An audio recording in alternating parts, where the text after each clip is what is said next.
தோழர் வந்து வயதுன்றது வெறும் ஒரு எண் தான் அப்படின்றத ரொம்ப அழகா சொல்லிட்டு போயிட்டாரு. எப்படி நகைச்சுவையோட அழகா எல்லாரும் நேரமே பார்க்காத அளவுக்கு ஒரே ஒரு கவிதையை முத்தாய்ப்பா அழகா சொன்னீங்க தோழர். ரொம்ப ரொம்ப நன்றி. அடுத்து ஒரு சில வார்த்தைகள் பேசுவதற்காக தோழர் SV வேணுகோபால் அவர்களை அழைக்கிறேன். அவர் அன்பின் நிமித்தம் நேற்று கேட்டுக்கொண்டார், உங்கள் பேர் போராட்டி கூட நீங்கள் பேசணுன்னு. இன்றைக்கி வந்து கேட்டார், நான் வேண்டாம் முடிக்க போகிற நேரம் சொல்கிறேன், 2 நிமிஷம் பேசணுன்னாரு. செந்தில்நாதனுடைய வயசை பற்றி நீங்கள் குறிப்பிட்டீங்க. 2015 மழை பெய்யறதுக்கு முதல் நாள் மதுரையில் நடந்த விழாவில் நம்முடைய தலைவர் செந்தில் சொன்னார், ஒரு ஜோசியர் அவருக்கு நாள் குறித்தாராம், நீ இவ்வளோ நாள் தான் இருப்பேன்னு. அடுத்த மாதம் அந்த ஜோசியர் போயிட்டார். நான் இப்போது இருக்கிறேன், 100வது ஆண்டிலும் நான் இருப்பேன் என்றார். அதான் சிகரம். நான் வந்து இங்கே நிகழ்ச்சிக்கு தாமதமாக வந்தேன். அது காரணம் தமிழ்நாட்டு போலீஸு இன்றைக்கி முற்றுகை போராட்டத்தினால எங்களை உள்ள கொண்டு போய் வச்சு 6க்கு தான் விட்டாங்க. இங்கே தேநீர் கொடுத்தது பாரி கபிலனுடைய அன்பு மகள். நான் அவர்கிட்ட சொன்னேன், நான் அவர் வந்து உன்னுடைய தந்தையாக கிடைத்தது உனக்கு மிகப்பெரிய பெருமை, நான் அவரை கொலைகார பாவி என்று நான் சொல்கிறேன். இப்படி இல்லாமல் கவிதை எழுத முடியும், இப்படி இல்லாமல் தாட்ட முடியும், இப்படி இல்லாமல் வாட்ட முடியும். மிக அற்புதமான கவிதைகள். இந்த கவிதை தொகுப்பை பற்றி ஒரு வரி என்னென்னா, தான் பிறந்த மண்ணிலிருந்து அந்த பயணம், அந்த மண்ணை சுற்றி இருக்கக்கூடிய அந்த நீர்நிலைகள், அந்த மரங்கள், அந்த இயற்கை, அந்த பறவைகள், அவற்றோடு வாழ்ந்த வாழ்க்கை, தான் மழையில் நனையாமல் தான் நனைத்த மழை, நீ எங்கே என்னை நினைத்தாய், நாங்கள் அல்லவா மழையை நினைத்தோம் என்கிற குரல், இதெல்லாம் கடந்து நகரம், இந்த நகரத்தோடு அவர் செய்து கொண்ட சமரசம், அது வருது ஒரு கவிதையில், நானும் சேர்ந்து கொண்டேன். அதற்கு பிறகு சமரசம் செய்யாத இடம் முதலாளிக்கும் தனக்குமான போராட்டம் என்று தன்னை உயர்த்தி ஒரு கவிதையில் கொண்டு வந்திருக்கக்கூடியதாக இந்த தொகுப்பை ஒரு வரியில் சொல்ல முடியும் என்று நான் நினைக்கிறேன். இங்கு நான் நிற்பதற்கு 2 காரணம். ஒன்று, ஒரு ஆட்டோ ஓட்டுநர் அவரை பாராட்டியதை இங்கு நான் அவருக்கு கையளிக்கிறேன். நான் மயிலாப்பூரில் இந்த சமுதாய கூடத்திலிருந்து கஷ்டப்பட்டு ஆட்டோவில் வந்தோம். அவரே திட்டினார், அவங்க ஒய்ஃபை ப்ரெஸ் பண்ணிட்டாங்க, இல்லை வடப்படி நான் எடுத்துக்கவே மாட்டேன் அப்படின்னார். ஆனால் இறங்கும்போது மிகுந்த மகிழ்ச்சியோடு இறங்கினார். 3 கவிதைகளை நான் அவருக்கு சொன்னேன், புஸ்தகத்தை எடுக்காமல். அதில் ஒரு கவிதை வெங்காயம். வெங்காயமும் பூண்டும் எங்கே எனக்கு தெரியாது, நான் திங்க மாட்டேன், உனக்கு என்னதான் தெரியும், சாதியும் மதமும் தெரியும், அதை வைத்து கொண்டு என்ன செய்வாய், அதை வைத்து கொண்டு தான் எல்லாமும் செய்கிறோம். இத்தோட ஒரு கவிதை உண்டா? அந்த ஆட்டோ ஓட்டுநர் இறங்கி வணக்கம் போட்டார். இந்த கவிதை இப்படிலாம் கவிதை எழுதியிருக்காரா, இந்த போர்டை பாருப்பா, அவர் தான்ப்பா அப்படின்னு சொல்லிட்டு நான் இறங்கினேன். அவர்கிட்ட இந்த ஒரு கவிதையை சொன்னேன். இன்னொன்று வாழ்க்கையை பற்றி அவர் இருக்கக்கூடிய கவிதையை சொன்னேன். அந்த கவிதையை மட்டும் நான் படித்து முடிக்கப் போகிறேன். இதுதான் பாரி கபிலனுடைய, யாரும் படித்தாங்கன்னு தெரியல, முன்னாடி சொல்லியிருந்தாங்கன்னா வழக்கறிஞர் என்ன மன்னிச்சிடணும், ஏன் சிறு வயது சொல்லிட்டீங்களோ. மரம் கொத்தியின் ரசிகன், கிளி குஞ்சுகளின் சிநேகிதன், யார் பாரி கபிலன்? இதான் அடையாளம். வண்ணத்து பூச்சிகளின் தோழன், உழவுகளின் வேர்வை, வண்டி சக்கரத்தின் ஓட்டம், ஆட்டுக்குட்டியின் துள்ளல், சரியான மரமே, இது உள்ளுக்குள்ள இருக்கு, காட்டாற்றை தாண்டும் காட்டாறு, அட்ரா மாடு மேய்த்து சாணி பொறுக்கிய கொடித்தட்டுகளில் நானும் ஒருவன், தோல் துண்டை திரையாக்கி, இந்த காட்சி நடிக்காதவங்க யார் இருப்போம், நடித்து காட்டிய சினிமா பைத்தியம் நான், குயில்களோடு கூவிய பாட்டு பிரியம். தலைவா வணக்கம், சிரிச்சிட்டோமா, கை தட்டிட்டோமா, கடைசியில் கவிஞன் ஒரே வைப்பான் நம்மளை, இன்னும் ஒன்றை சொல்ல வேண்டும் எனில் அந்த ஒரு வாத்தியாருக்கு மட்டும் நான் படிக்கக்கூடாத சாதி. வணக்கம் பார்க்கிறேன். நேரம் இருக்குன்னு கேட்டு நம்ம எல்லாரோட நேரத்துக்கும் மரியாதை கொடுத்து ஒரு சிறிய காலத்துலேயும் அருமையான பேச்சை கொடுக்க முடியும்னு நிரூபிச்சிட்டீங்க தோழர், ரொம்ப நன்றி. அடுத்து இங்கே வர முடியாத ஒருத்தர் வந்து வாழ்த்துறையை கைபேசியில் அனுப்பியிருக்காங்க. பிரின்ஸ் கஜேந்திரன் அவர்கள் அனுப்பியிருக்காங்க. பார்ப்போற்றும் பெருங்கவிஞர் பாரி கபிலனின் பெரும் புகழ் நிலைக்க செய்யும் பெரும் படைப்பு அம்மாயி கும்பிட்ட சாமி. தனது நுகத்தடி விமர்சனங்களால் தமிழிலக்கியத்தை செழுப்படைய வைத்தும் தமிழ் படைப்புகள் மூலம் தமிழிலக்கிய உலகின் சிகரத்தில் வைத்து போற்றப்படும் இலக்கிய ஆளுமை வழக்கறிஞர் பெருந்தகை சிகரம் சா. செந்தில்நாதன் வெளியிட பகுத்தறிவு பாசறையின் ஞாயிறு திராவிட இன பகைவர்களின் சிம்ம சொப்பனம் நியாயத்தின் குரலாய் ஒலிக்கும் உயர் நீதி நெறி வழக்கறிஞர் அருண்மொழி அவர்கள் பெற்றுக்கொள்ள அம்மாயி கும்பிட்ட சாமி கவிதை உலகின் சிகரமாய் இலக்கிய உலகம் கொண்டாடி மகிழும் இனிய தருணத்தின் மகிழ்ச்சியை நுகர காத்திருக்கிறேன். பெரும் புகழ் பாரிக்கவிழன் அவர்களே, தரணி எங்கும் பாடப்படும் உங்கள் புகழ் வாழ்கனி எம்மான் இந்த வையத்து நாட்டியலெல்லாம் என்ற தேசிய கவியின் வரி கொண்டு வாழ்த்துவதில் மகிழ்ச்சி அடைக்கிறேன். விழா சிறக்கட்டும், பாரிக்கவிழின் புகழ் ஓங்கட்டும். தோழமை வாழ்த்துக்களுடன் பூபா பிரின்ஸ் கஜேந்திரபாபு அவர்கள். ரொம்ப நன்றி தோழர். நான் ஏற்புரைக்கு முன்னாடி ஒரு இடையில ஒரு 6 நிமிஷம் பேசணுமா? சரி. என்னை தூக்கி வளர்த்தவங்க 4 பேர். அதில் ஒருத்தவங்க வந்திருக்கிறாங்க. எங்கள் ஒய்ஃபுடைய அம்மா, எங்கள் தாய் மாமனுடைய ஒய்ஃபு, நான் அக்கான்னு சொல்லுவேன். என்னை தூக்கி வளர்த்தவங்க அவங்க தான். 4 பேர். அதில் ஒருத்தவங்க, அவங்களுக்கு கொஞ்சம் மரியாதை செலுத்துன்னு பார்க்குறேன். வேற ஒன்றும் இல்லை.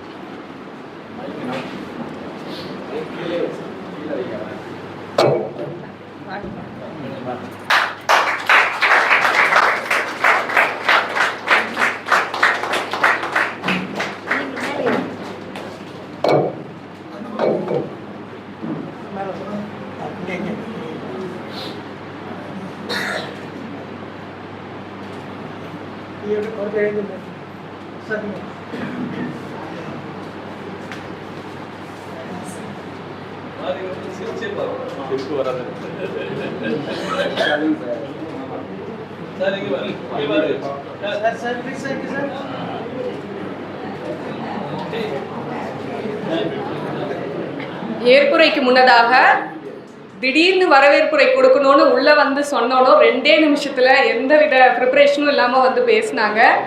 கவிஞர் சுமதி மணிமுடி அவர்களுக்கு தோழர் அவர்கள் மரியாதை செலுத்த விரும்புகிறார்.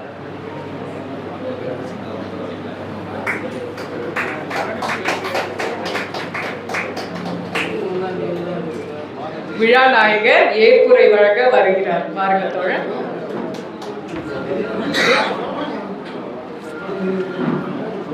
அனைவருக்கும் வணக்கம். ரொம்ப சந்தோஷமா இருக்கு. எஸ்என்எஸ் தொழிலாளர் சார்பாக எங்கள் தொழிலாளர் நண்பர்களுக்கு பெருமையாக இருக்குது இந்த நிகழ்ச்சியில் கலந்துக்கிறதுக்காக. அவர்கள் வாழ்த்துக்கள் தெரிவிக்கிறேன்.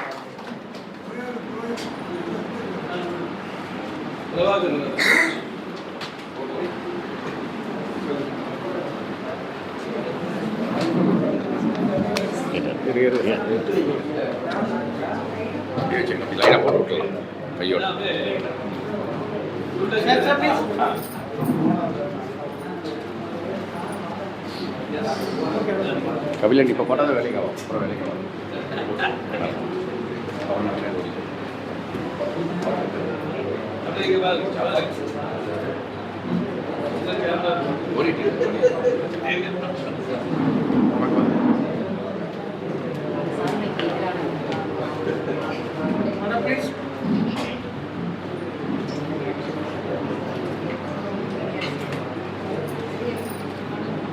ஏற்புரைக்கு முன்னதாக தோழர் அசோகன் அவர்கள் இங்கே வருமாறு கேடு.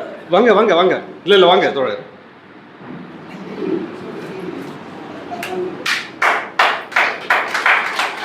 எனது 30 ஆண்டு கால தோழர், மிகச்சிறந்த நாடக கலைஞர். அவர் தான் அவர் இல்லைன்னா அந்த நிகழ்ச்சியே இல்லை. அந்த அளவுக்கு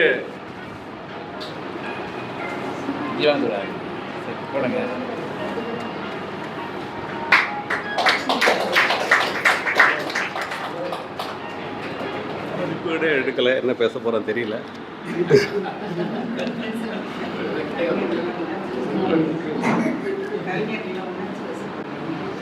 ஆமாம், உணர்ச்சி வசப்படாமல் என்ன பேசிட்டான்னா சந்தோஷம்.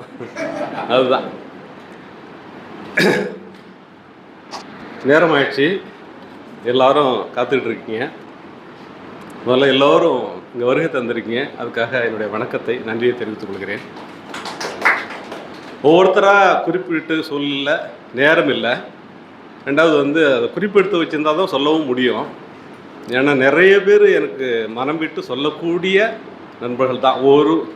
ஒரு காக்கா குறி கூட மறக்காதவனா, அதே போல் மனிதர்களை என்னால் மறக்க முடியாது. அதுதான். முதல்ல என்னுடைய எஸ்என்எஸ் தொழிலாளிகளுக்கு நான் நன்றி சொல்ல கடமைப்பட்டிருக்கிறேன். ஏன்னா கிட்டத்தட்ட 10 வருஷம் அவங்க கூட நான் பயணிச்சிருக்கிறேன். ஒரே ஒரு விஷயம் சொல்லணும், நான் உங்கள்கிட்ட கவிதை எழுதும்போது படித்து காட்டுவேன். ஏன்னா எனக்கு புரியலையே அப்படிம்பாங்க. ஓ அப்படியா, நம்ம தொழிலாளிக்கு தானே எழுதுகிறோம். அப்போ வந்து என்னுடைய எழுத்து நடையை நான் மாற்றிக்கிட்டேன். பழமலை ரொம்ப உதவியாக இருந்தார். இந்த நேரத்தில் ஐயா அவர்களுக்கு நான் நன்றியை சொல்லிக்கொள்ள கடமைப்பட்டிருக்கிறேன். அந்த கட் அவுட்டு வெளியில் பார்த்தேன். நேற்று பண்ணும்போதெல்லாம் எனக்கு வெக்கமாக இருந்தது. தோழர்கள்ட்ட சொன்னேன், என்னங்க இவ்வளோ பெரிய கட் அவுட்டு, நம்ம இயக்கத்தில் இது தற்புகழ்ச்சி மாதிரி இருக்க அப்படின்னு நான் சொன்னேன். இல்லை அதெல்லாம் ஒன்றும் கிடையாது, அம்மாவை கும்பிட்ட சாமி ஒரு நூல் தானே வெளியிடுறீங்க, அதில் உங்கள் புகைப்படம் கூட கிடையாது அப்படின்னு வந்து சொன்னாங்க தோழர்கள். நல்ல வேலை புகைப்படம் போடாமல் நல்லதாக போச்சு. கவிதையை தான் பேசப்படணும், முகம் பேசப்படக்கூடாது. அப்புறம் அதன் பிறகு யோசித்தேன், அதில் மிகச்சிறந்த படைப்பாளிகளை தான் நம்ம போட்டிருக்கிறோம். அதை இல்லாமல் அம்மாயியை போட்டிருக்கிறோம், அம்மாவை கும்பிட்ட சாமி. கிராமத்தில் வந்து சின்ன வயசில் பிஎஸ்சரி நடந்து போகும்போது தென்னையில் உட்காந்துருக்கவங்க யாராவது ஆண் நடந்து போகும்போது கீழே இறங்கிடுவாங்க. கஷ்டமாக இருக்கும் நமக்கு.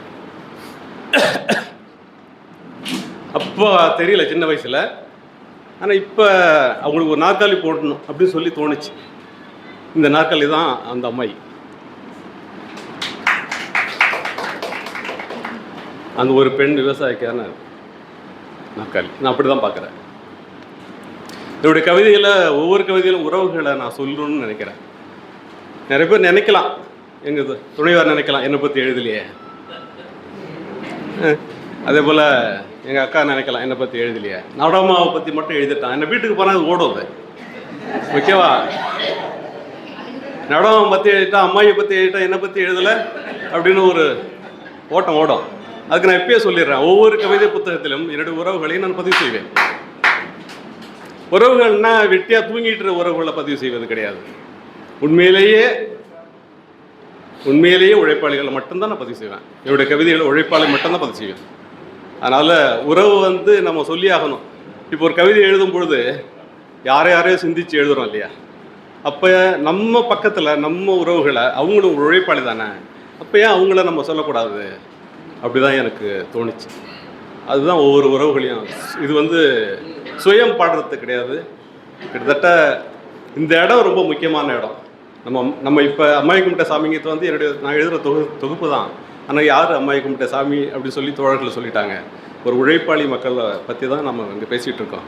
இங்கே நாம் அத்தனை பேரும் மக்கள் பணி தான் செஞ்சிட்ருக்கோம். உண்மையிலேயே மக்கள் பணிக்காக தோழர்கள் கூடுற இந்த இடம் வந்து இந்த கூட்டம் நடக்குது. நான் உண்மையிலேயே எனக்கு பெருமைப்படுறேன். இது வந்து மார்க்சிஸ்ட் கம்யூனிஸ்ட் கட்சியினுடைய அலுவலகம். இங்கே ஒரு கூட்டம் நடத்துகிறேன். இது வந்து ஒரு வரலாற்று பதிவு. வெளியில் வசதியாக இன்னும் இது நல்ல வசதியாக இருக்குது, அது வேறு விஷயம். இன்னும் வேறு வசதியாக இன்னும் பெரிய ரூம் பார்த்து நடத்துகிறேன். அதில் விடலும் மார்க்சிஸ்ட் கம்யூனிஸ்ட் கட்சி அலுவலகத்தில் தோழர்களுடைய முழு ஒத்துழைப்போடு முழு மனசோடு இங்கே கூட்டம் நடத்துறது தான் எனக்கு ரொம்ப ரொம்ப மகிழ்ச்சியாக இருக்குது. இப்போ மேடையில் உள்ளவர்கள் இப்போ என்னை பற்றி சொல்லிட்டாங்க. புதுசாக நான் சொல்ல எதுவும் இல்லை. அவங்கள இந்த உலகுக்கு எல்லாருக்குமே தெரியும். நான் புதுசாக ஒன்று சொல்ல போகிறதில்ல. இருந்தாலும் நான் அந்த மேடையில் ஏற்புரையில் நான் சொல்லியாக வேண்டிய கடமை இருக்குது. அதுக்காக ஒரு 2 நிமிஷம் நீங்கள் பொறுத்தல் பண்ணி கேட்டுக்கொள்கிறேன். சிகரம் செந்தில்நாதன் தோழர் அவர்களை கிட்டத்தட்ட 30 வருஷம் இருக்கும்ல தோழர். அவர் மாநில தலைவராக பொறுப்பு இருக்கும்போது நான் அவரை சந்தித்து தான் நினைக்கிறேன். இருக்குங்க அந்த அந்த நேரம் தான் தோழர். ஆமாம், அந்த நேரம் இரவு 8 மணிக்கு போனாலும் 9 மணிக்கு போனாலும் எந்த வித முகசொலிப்பும் இல்லாமல் இயக்கத்துக்காக அப்படியே நோட்டீஸ் எடுத்து வந்து கொடுத்து கையில் அந்த நேரத்தில் 2 அறிவுரையை சொல்லி எப்படி வழி நடத்தணும்னு சொல்லி அனுப்பி வைப்பார். இன்னை வரைக்கும் அவருடைய பேச்சு துணி மாறவே இல்லை. அப்படி தான் இன்றைக்கி போனாலும். அது வந்து நம்ம கிராமத்து மொழியில் சொன்னால் குடுப்பறைன்னு சொல்லுவோம் இல்லையா? நான் அவரோட 30 ஆண்டு காலம் பயணிச்சிருக்கேன். அது ஒரு கொடுப்பினை. நான் அப்படி தான் நினைக்கிறேன். அந்த சொல்லால் நான் சொல்ல நினைக்கிறேன். ரெண்டாவது வந்து வழக்கறிஞர் அருள்மொழி அவர்கள், தோழர் அருள்மொழி அவர்கள், அவரை ஏன்னா போய் பார்க்கணும்? தொடர்ச்சியாக அவர் தாக்கத்தை ஏற்படுத்திக்கிட்டே இருக்காங்க. யூடியூப்பில் பார்த்துக்கிட்டே இருக்கோம் அவங்களோட பேச்சை. இப்போ யூடியூப்பில் பார்க்குறோம். ஒரு காலத்தில் மேடை பேச்சு. சரி, அவங்கள ஏன் நான் போய் பார்த்தேன்? அவங்களுக்கு ஏன் புத்தகம் கொடுக்கணும்? இதுக்கு ஒரு செய்தியை நான் சொல்ல விரும்புகிறேன். நான் கடலூர் ஐடிஐயில் படித்தேன் 86ன்னு நினைக்கிறேன். அப்போது வந்து தீகா மீட்டிங் நிறைய நடக்கும், திராவிட கழக மீட்டிங். நான் ஐடிஐ போவேன், இங்கே வருவேன், சாப்பிடுவேன், நேராக மீட்டிங் போயிடுவேன். இல்லை சினிமாவுக்கும் போவேன். ஃபர்ஸ்ட் ஷோ படம் பார்த்துட்டு செகண்ட் ஷோக்கு வந்து வரிசையில் நின்று படம் பார்த்துட்டு இன்னொரு ஷோ இருக்குமா அப்படின்னு திரும்பி பார்க்குறவன் நான் சினிமாவை. ஓகேங்களா? ஆனால் கூட்டத்துக்கும் போனேன். அப்போ திராவிட கழக கூட்டம் எனக்கு மிகப்பெரிய தாக்கத்தை ஏற்படுத்துச்சு. எனது மனமாற்றத்துக்கு அந்த இயக்கம் வந்து மிக முக்கிய காரணம். அதனால் நான் தோழரை பார்த்து அவங்கள கூட்டத்துக்கு கூப்பிடணும் அப்படின்னு சொல்லி என் மனசில் நீண்ட நாள் இருந்துக்கிட்டே இருந்தது. அதனால் தோழர் அவர்கள் வந்திருக்கிறாங்க. அவங்களை நான் வணங்கி மகிழ்கிறேன், நன்றி சொல்கிறேன். ஓவியர் புகழேந்தி அவர்கள் என்னை பற்றி நிறைய சொல்லிட்டாரு. அவரை பற்றியும் இங்கே எல்லாருக்கும் தெரியும். உலகறிஞ்ச ஒரு ஓவியம். நான் உடனிருந்து பார்த்தவன், அதுதான் முக்கியம். நிறைய பேருக்கு அந்த வாய்ப்பு கிடைக்காது. எனக்கு அந்த வாய்ப்பு கிடைச்சிது. அந்த வாய்ப்பை ஏற்படுத்தி கொடுத்தவர் யார் தெரியுமா? முகம் இலக்கிய அமைப்பு. அங்கே பேச வரும்போது நான் போய் சந்தித்தேன். இங்கே போ அங்கே போ அப்படின்னு சொல்லி என்னை அனுப்பி வச்சது யார் தெரியுமா? பேராசிரியர் பேகவி பிரபாரம். இதை சொல்லி ஆகணும் இந்த இடத்துல. அவர் எங்கெங்கெல்லாம் சொற்பொழிவு நடக்குதோ, எங்கெங்கெல்லாம் நல்ல கூட்டம் நடக்குதோ, யாரெல்லாம் சந்திக்கணும், என்னை வழியே நம்பி விட்டுக்கிட்டே இருப்பார். அவர் சாதாரண மனிதர் இல்லை. எல்லாரையும் அரவணைக்கக்கூடிய, இல்லை சொல்லணும், நான் உங்களை புகழ்ந்தெல்லாம் பேசலை, நான் உண்மையாக தான் பேசிகிட்டு இருக்கேன். எல்லாரையும் அரவணைக்கக்கூடிய ஒரு மனிதர் அவர். அந்த வகையில் நான் அவரோட இருந்து ஓவியங்களை நான் பார்த்துக்கிட்டே இருந்தவன். அப்படியே ஓடும். நான் தப்பாக எடுக்காதீங்க என்ன. ஆமாம், நாளைக்கு வந்தால் திட்டுவீங்க தெரியும் எனக்கு. அப்படியே ஓடும். ஆச்சரியமாக பார்ப்பேன். ரொம்ப சின்சியராக இருப்பார். சில நேரம் கோவப்படுவார். அந்த கோவம் வந்து சரியாக வேலை செய்யணும் அப்படிங்கிற கோவம். அதை பல பேர் புரிஞ்சிக்க மாட்டாங்க. நான் புரிஞ்சுக்கிட்டேன், அதனால் அவர் கூட இருக்கேன். அவருடைய கோபமாக வேகமாக என்னை ஒன்றுமே செய்யாது. ஆனால் அவருக்கு பிடிக்கும், அவருடைய ஓவியங்களை பிடிக்கும். அவர் தான் ஓவியம் வரையணும். அடுத்தது தொழிற்சாலை கவிதைகள் நான் அடுத்த வருஷம் கொண்டு வர போகிறேன். அதுக்கும் அவர் தான் ஓவியம் வரையணும். என்ன செய்வாரோ தெரியாது எனக்கு. இப்போயே நான் சொல்லிடுறேன். அடுத்த நூலுக்கும் தோழர் செந்தில்நாதன் அவர்கள் தான் தலைமை தாங்கணும். அந்த அனுமதியை இப்போயே நான் சொல்லிடுறேன். என்னுடைய தொழிலாளர் தோழர்கள் வந்திருக்கிறாங்க. நீங்கள் அத்தனை பேரும் அந்த வெளியீட்டு விழாவுக்கு வரணும். தொழிற்சாலை கவிதைகள் அடுத்த வருஷம் கொண்டு வர புத்தகம் தொழிற்சாலை கவிதைகள். முழுக்க முழுக்க சுய புலம்பல் ஒன்றும் இருக்காது. தொழிலாளிகளை பற்றி தான். நான் 28 வருஷம் தொழிலாளியாக பணி செஞ்சுருக்கேன். ஒரு 20 வயசு வரைக்கும் விவசாய பணி செஞ்சுருக்கிறேன். இப்போ எல்ஐசி முகவர் வந்து ஒரு 8 வருஷம். எல்ஐசி முகவருக்கு வந்து அதிகாரி வேலை கிடையாது, தெருவா அலையணும். ஓகேவா? அப்போ 3மே தொழிலாளி வர்க்கம் தான். இவ்வளவு அனுபவங்கள். அது இல்லாமல் இயக்கத்தின் சார்ந்து வேலை செஞ்சிட்ருக்குறோம், மக்களை சந்திக்கிறோம். நிறைய அனுபவங்கள் தோழ சொன்ன மாதிரி குவிஞ்சிருக்குது தான். அதில் எந்த மாற்று கருத்தும் இல்லை. வாசிப்பு குறைவு தான் என்கிட்ட. நான் நிறைய படிக்கணும். என்னென்ன இப்போ தான் நான் தொடங்கியிருக்கு தான் நினைக்கிறேன். நிறைய என்னை பற்றி நிறைய பேசியிருக்கிறீங்க, என்னை கவிதைகளை பேசியிருக்கிறீங்க. 23 வருஷத்துக்கு பிறகு ஒரு கவிதை புத்தகம் பெருமை இல்லை ஒன்றும் கிடையாது. நான் இப்போ தான் தொடங்கியிருக்கிறேன். இனிமேல் எழுதணும், அவ்வளோதான். இனிமேல் எழுதுவேன். ஓவியர் புகழேந்தி அவர்களுக்கு ரொம்ப நன்றி. CM குமார் அவர்கள் மிகச்சிறந்த கவிஞர். அவர் இன்னும் புத்தகம் கொண்டு வரல. ஆனால் மேடையில் வந்து அவர் மாதிரி அடிச்சிக்கவே முடியாது. எழுச்சின்னா எழுச்சி, அப்படி ஒரு எழுச்சிருக்கும். அவர் மாதிரி சொற்கள் போட்டெல்லாம் அடிக்க முடியாது. இதுக்கு மேலே நான் அவரை பற்றி சொல்ல வேண்டியதில்லை. இங்கே வந்து தலைமையேற்று இந்த விழாவை வந்து சிறப்பாக நடத்தி கொடுத்துருக்குறாங்க. அவருக்கு நான் மிகுந்த நன்றி சொல்ல கடமைப்பட்டிருக்கிறேன். விஜயலட்சுமி தோழர் அவர்களை பற்றி சொல்லிகிட்டே இருக்கலாம். அவங்க ரொம்ப எப்படின்னா, அவங்க பார்க்கறதுக்கு ரொம்ப சாந்தமான முகம், ஆனால் வந்து உள்ளுக்குள்ள காத்திரமான திறமசாலி. என் கவிதையை பற்றி புகழ்ந்துட்டு போனாங்க. அந்த லண்டாயி உள்ள அதை படிக்கணும். கட்டுரையும் கவிதையுமா இருக்கும். எனக்கு வந்து கொஞ்சம் தேவைப்படும் போதெல்லாம் அதை எடுத்து படிப்பேன். ரொம்ப அற்புதமான மனுஷி அவங்க. நல்ல அற்புதமான தோழர். தோழமை மீது அவ்வளவு பேரன்பு கொண்டவங்க. தோழர் வந்து நிறைய கவிதைகளை எடுத்து சொல்லிகிட்டே போனாங்க. மகிழ்ச்சியாக இருக்குது தோழர், நன்றி. நீங்கள் சொன்னபடி நான் எழுதுவேன், கண்டிப்பாக எழுதுவேன். கவிஞர் ரேகாதேசி வந்திருக்கிறாரு, அவர் சொல்லணும். இயக்கப்பாடல் எழுத்துக்கு தோழர் ரொம்ப உறுதுணையாக இருந்திருக்கிறாரு. அவர் வந்து ரொம்ப எக்ஸ்பீரியன்ஸ் பாடலில். நான் அவர் வந்து அதுக்கு ஒரு பயிற்சி மாதிரி கொடுத்தாரு. 2 பாடல் அமைஞ்சது. ஆமாம், இங்கே தான் நடந்தது, இந்த இடத்துல நடந்தது இயக்க பாடல்கள். நான், நாவியருள், ஏகாதேசி, அப்புறம் இன்னும் மற்ற தோழர்கள், சிஎம் குமார், நாங்கள் எல்லாம் சேர்ந்து கூட்டாக அந்த பாடல்களை உருவாக்கணும். அதனால் வந்து இன்றைக்கி நினச்சி பார்த்தா மகிழ்ச்சியாக இருக்குது. ராத்தேமுத்து தோழர் வந்திருக்கிறாங்க. அவர் வந்து தெரியாத முகம் கிடையாது தமிழகத்தில், எல்லா தோழர்களுக்கும் தெரியும். பிரீத்தி கல்பனாவுக்கு நான் ரொம்ப நன்றி சொல்லணும். தோழர் நன்றிலாம் வெறுமனே நன்றி கிடையாது, உண்மை உணர்வுபூர்வமான நன்றி தான் அது. தோழர் மணிமுடி வந்து மிகச்சிறந்த ஒரு மனிதர். அவர் மனிதரையும் கொண்ட மனிதர். நான் வெளிப்படையாக தான் பேசுகிறேன். என்னன்னா, நம்ம வந்து வாங்க தோழர் கூட்டத்துக்கு போவோம், அது வந்து உரிமை. அது இந்த சமூகத்துக்கு மீது அக்கறை கொண்டு நம்ம கூட்டத்துக்கு போகிறோம், பேசுகிறோம், போராடுறோம், இது வந்து உரிமை. ஆனால் அவர் அதையும் மீறி சாப்பிட்டீங்களா, வீட்டில் எப்படி இருக்கிறாங்க, இப்படியெல்லாம் கேட்டுட்டு சரி இன்றைக்கி கொஞ்சம் அதெல்லாம் பாருங்கள், அப்புறம் வாங்க லேட்டாக கூட வாங்க, இப்படிலாம் சொல்லக்கூடிய ஒரு மனிதரை மிக்க ஒரு மனிதர் அவர். அவங்க குடும்பத்திலேருந்து ஒருத்தவங்க வரணும் அப்படின்னு சொல்லி நான் ஆசைப்பட்டேன். பிரித்தி வந்தாப்புல. அதன் பிறகு இயல்பாகவே வரவேற்புரைக்கு தோழர் அமைஞ்சிட்டாங்க. அவங்களோட துணைவியார் எஸ்விபி தோழர் வந்து கலைஞர்களை கொண்டாடுகிற மனுஷன். அதுக்கு மேலே அவரை பற்றி சொல்ல வேண்டியதில்லை. யார் என்ன எழுதியிருந்தாலும் அதை படிச்சுட்டு உடனே கொண்டாடுவார். காஞ்சி பாராஜேஸ்வரி அவர்கள் வந்திருக்கிறாங்க. இங்கே அருமையான பாடல்களில் பாடினாங்க. இந்த தட்டச்சு அவங்களுக்கு நன்றி. இந்த தட்டச்சியை வந்து அதாவது துளசி சுரேஷ் அவர் வந்து உடம்பு சரியில்லாத தோழர் அவர். ஆனால் இந்த தட்டச்சு பண்ணி இந்த புத்தகத்தை உருவாகிறதுக்கு இந்த இவ்வளோ அழகாக இருக்கிறதுக்கு காரணமே அவர் தான்.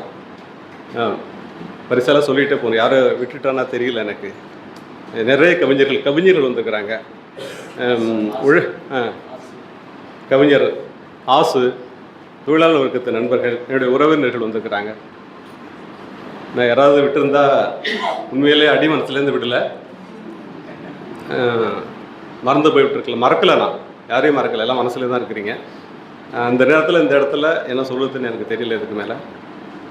அதனால் வந்திருந்த அவங்க அத்தனை பேருக்கும் என் மயிலு பாலு தோழர் பின்னாடி வந்திருக்கிறாங்க. அவர் களத்து மேட்டு கவிதைக்கு அவர் தான் நன்றியுரை சொன்னார். சைது ஜேவை போட்டிருந்தோம், அவர் அன்றைக்கி வரல. எனக்கு வந்து நன்றியுரை சொல்லி பாராட்டி அவர்கிட்ட அப்பப்போ நான் ஆலோசனையை கேட்பேன். அவர் சொல்லுவார். இந்த கூட்டத்துக்கு அவர் பேச வேண்டியதாக இருந்தது, அவருக்கு உண்மையிலேயே நேரம் இல்லை, அதனால் வரத்துக்கான சூழல் இல்லை. அதனால் வந்து அவர் பேரை போட முடியல. தோழர் முருகேஷ் அலுவலக வேலையின் காரணம் வர முடியாமல் போச்சு. நரேந்திரன் சார் வந்து எல்லா இடத்துலையும் கலகலப்பாக ஆக்கி விட்ருவார். நீங்கள் வாங்க சார் அப்படின்னு சொன்னேன், வந்துட்டாங்க. நான் அழைப்பு கொடுக்காத தோழர்கள், சவுந்தரராஜன் தோழர், மன்னிக்கணும் தோழர், நான் அவருக்கு சொல்லவே இல்லை. என்னென்ன நினச்சிக்கிட்டே இருந்தேன், உங்களுக்கு நான் கால் பண்ணியிருந்தேன், ஓட்டத்தில் மறந்துட்டேன். ஆமாம், சொல்லாமலே நீங்கள் வந்திருக்கீங்க, ரொம்ப நன்றி சார். தொழிலாளர் ஒவ்வொருத்தரும் நண்பர்கள் எல்லாரும் தொழிலாளின்னு சொல்லிடுறேன், ஏன்னா நிறைய பேர் நண்பர்கள் வந்திருக்கிறாங்க. அதனால் பேருக்கு இருக்க முடியல, தவறாக எடுத்துக்காதீங்க. என்னுடைய நண்பர் உதயசங்கர் வந்திருக்கிறாரு. அவர் சிறு தொழில் இதில் வந்து இந்த கூட்டத்தில் தொழிலாளியை சொன்னால் எல்லாம் சொன்னால் தோழர்களை சொன்னால் சிறு தொழில் நடத்துகின்ற முதலாளிகள் இங்கே வந்திருக்கிறாங்க. அங்கே அவங்க 3-4 பேர் பின்னாடி இருக்கிறாங்க. நான் இயக்கம் நடத்தும்போது நேராக போவேன். சாமி இப்போ இயக்கம் நடத்தும்போது எனக்கு உரிமையாக கேட்பேன், எனக்கு இந்த கூட்டத்துக்கு பணம் வேணும், நீங்கள் தொழில் நடத்துகிறீங்க, நாங்கள் உங்களுக்காகவும் சேர்த்து தான் கூட்டம் நடத்துகிறோம், கலையில இது நீங்கள் நிகழ்ச்சிக்கு முடிஞ்சால் வாங்க, ஏன்னா எனக்கு வந்து உங்களால் முடிஞ்ச உதவி 500 கேட்க மாட்டேன், 100-200 என்னை தொந்தரப்படுத்தக்கூடாது, அவங்களும் சிரமப்படுறேன். அப்படி கேட்ட உடனே தரக்கூடியவங்க, உதவி செய்யக்கூடியவங்க வந்திருக்காங்க. உதயசங்கர், சரவணன், கருணாநிதி சார், மருத்துவர்கள் 2 பேர் வந்திருக்கிறாங்க. நான் சொல்லி ஆகணும், அவங்க அற்புதமான மனுஷி. அவங்க யசோதா மேடம், அவங்க சாரு. ஏன்னா நாங்கள் எல்லோரும் சொல்லணுங்க தரல, அவங்க உண்மையிலேயே அங்கே போய் பார்த்தீங்கன்னா அப்படி இருக்கும், யதார்த்தமான மனுஷி. ஒரு மருத்துவராகவே இருக்க மாட்டாங்க, நம்ம குடும்பத்தில் ஒருத்தவங்கள பழகக்கூடியவங்க. உங்கள் அத்தனை பேருக்கும் மறுபடியும் என்னுடைய நன்றியினை தெரிவித்துக்கொண்டு விடைபெறுகிறேன். ஏதாவது விட்டுருந்தா தயவு செஞ்சு மன்னிச்சிருங்க. நான் யாராவது விட்டுருந்தா இப்போது முறைப்படி குடும்பத்தாருக்கு உள்ளுக்குள்ளே நன்றி இருக்கு. அதுதான் சொல்ல முடியும். மேடையில் நன்றி சொன்னால் அது வந்து வேணும்னு சொன்ன மாதிரி இருக்கும். அதனால் அது இருக்குது. நான் தான் சொல்லிட்டேன், நான் ஒரு உறவை பற்றி நான் எழுதுவேன்னு. இப்போது முறைப்படி நன்றி சொல்ல பிரீத்தி கலப்பன் அழைப்பார்கள். உங்கள் அத்தனை பேருக்கும் தலைவணங்கி என்னுடைய நன்றியை தெரிவித்துக் கொள்கிறேன். நன்றி தோழர். ஏற்புரையிலேயே நன்றியுரையும் சேர்த்து ரொம்ப அழகாக சொல்லிட்டீங்க. இருந்தாலும் எல்லாம் முறைப்படி நடக்கணும். நான் தான் வந்து அவரை கூப்பிடணும். அந்த மனசுக்காக நன்றி உரை அளிக்க முத்துக்குமாரசாமி தோழர் அவர்களை அன்புடன் வரவேற்கிறேன். இடையில் ஒரு ஒரு ஒரு ஒரு ஒரு 10 செகண்ட் நாகா அவர்கள் மேடைக்கு வருமாறு அழைக்கிறேன். இல்லை ஒன்றும் இல்லை. Anyway thank you.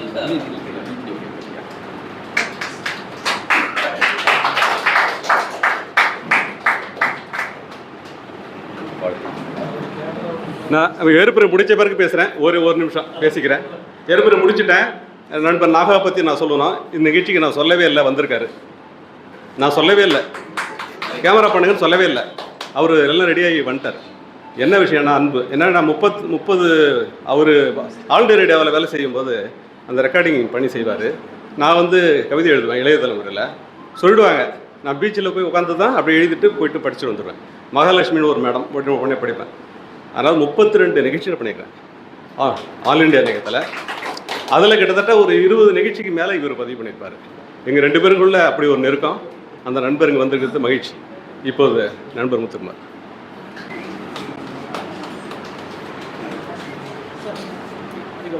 அவர்களுடைய கவிதை நூல் வெளியீட்டு விழாவுக்கு வந்திருக்கிற அனைத்து தோழர்களுக்கும் என்னுடைய நன்றியை தெரிவித்துக் கொள்கின்றேன். அம்மாயி கும்பிட்ட சாமி, நான் கும்பிட்ட முதல் சாமி அம்மாயி தான். அம்மாயி அப்படிங்கிறது வந்து எல்லாத்துக்குள்ளேயும் உள்ளுக்குள்ளே இருக்கக்கூடிய ஒரு, ஏன்னா நம்மளை வளர்த்த ஒரு அம்மா மாதிரி. பார்த்திங்கன்னா அம்மாயி சொல்கிற ஒவ்வொரு சொல்லையும் பார்த்திங்கன்னா அவ்வளோ அக்கறை இருக்கும். அம்மாயி அடிக்கடி சொல்லுவாங்க, இந்த மாதிரி தரையில் படுக்கிறப்போ தரையில் படுக்காத அப்படிம்பாங்க. அப்போலாம் அம்மாய்க்கு என்ன தெரியும் அப்படின்ட்டு, தரையில் படுக்கிறதுனால என்ன அப்படின்ட்டு. பின்னாடி இப்போது ஒரு டாக்டர் வந்து ஒரு சின்ன பிரச்சனை வரப்போ தரையில் படுக்கிறதுனால தோலில் இருக்கக்கூடிய அந்த ஈரம்லாம் உங்களுக்கு கொஞ்சம் இதாக இருக்குது, வலியாக இருக்குது, அதுதான் காரணம் அப்படின்னாங்க. இப்படி கிராமத்து அனுபவங்களை நகரத்துக்கு வந்தாலுமே, இன்னும் ஒரு 3000 வருஷம் நகரத்தில் இருந்தாலுமே கிராமத்தினுடைய அனுபவங்களை அவருடைய கவிதைகள் சொல்கிறத பார்க்க முடியுது. என்னுடைய எருது திரைப்படத்துக்காக ஒரு பாடலை எழுதுறதுக்கு பாடல்லாம் எழுதி ஏறக்குறைய பதிவுக்கான போகிற நேரத்தில் அந்த திரைப்படம் நடக்க முடியாமல் போயிடுச்சு. மிக அருமையான ஒரு பாடல். பார்த்திங்கன்னா ஒரு குழந்தைகளுடைய சிறு விளையாட்டுகளை அவ்வளோ கிராமத்து மண்வாசனையோடு எழுதி கொடுத்துருந்தார். கண்டிப்பாக அந்த பாடல் அந்த காலகட்டத்தில் வந்திருந்தால் ஒரு பெரிய ஒரு திரைப்பட பாடலாசிரியராக வரக்கூடிய ஒரு வாய்ப்பு அந்த காலகட்டத்தில் வந்திருக்கும். துரதிர்ஷ்டமாக அந்த படம் இன்னும் வெளி வரல. கண்டிப்பாக எப்போ வந்தாலும் அந்த பாடல் அந்த தோழர் தான், நம்ம தோழர் தான் எழுதுவார்.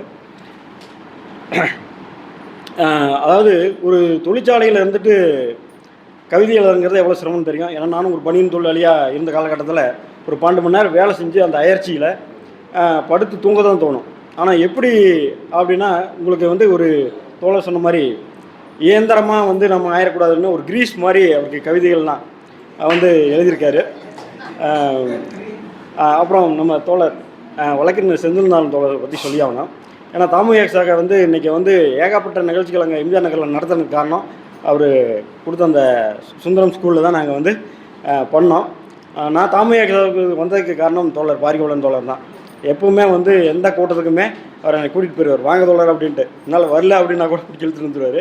அதுமாதிரி முகம் கூட்டங்களுக்கு இந்த மாதிரி. அதே மாதிரி தோழர் செந்தில்நாதன் தோழர் பொறுத்த வரைக்கும் உதவியினர்களுக்கு வந்து பார்த்திங்கன்னா இப்போ கதை சம்மந்தமான சில பிரச்சனைகள் எல்லாம் போகிறோம்னா பண்ணிட்டு சார் பணம் எல்லா தோழர் போங்க தோழர் அப்படிம்பார். ஏன்னா உதவியினர்கள்ட்ட என்ன பணம் இருக்குன்ட்டு அந்த மாதிரி நிறைய உதவிகள் பண்ணியிருக்காரு. அதே மாதிரி இந்த இடம் பார்த்திங்கன்னா அந்த காலகட்டத்தில் ஒரு 10-15 வருஷம் இருக்குதுன்னு நினைக்கிறேன். இங்கே தீக்கதிரி பத்திரிக்கை போடுறதுக்காக இந்த இடத்துக்கு வருவேன். அப்போ தோழர் எஸ் மணி அவர்கள் அவங்கள சந்திப்பேன். அப்போ பேப்பர் போட்டு போகிறப்போ தோழர் வந்து பத்திரமா போவாங்க அப்படின்னு சொல்லுவார். அவர் சொன்ன மாதிரி அந்த நடுவீட்டம்மா பார்ப்பாங்க பாருங்களா, அப்படி பார்ப்பார். இன்றைக்கி அந்த இடம் தான் அவருக்கு வந்து இந்த நம்ம கட்சிக்காக கொடுத்துருக்காரு. இப்படிப்பட்ட தோழர்கள் தான் இன்றைக்கி நம்மளுடைய கட்சியில் இருக்கக்கூடிய ஒரு பெரிய பலமாக இருக்காங்க. தோழர்களுடைய பேச்செல்லாம் நிறைய கேள்விப்பட்டிருக்கேன், நிறைய பார்த்துருக்கேன்.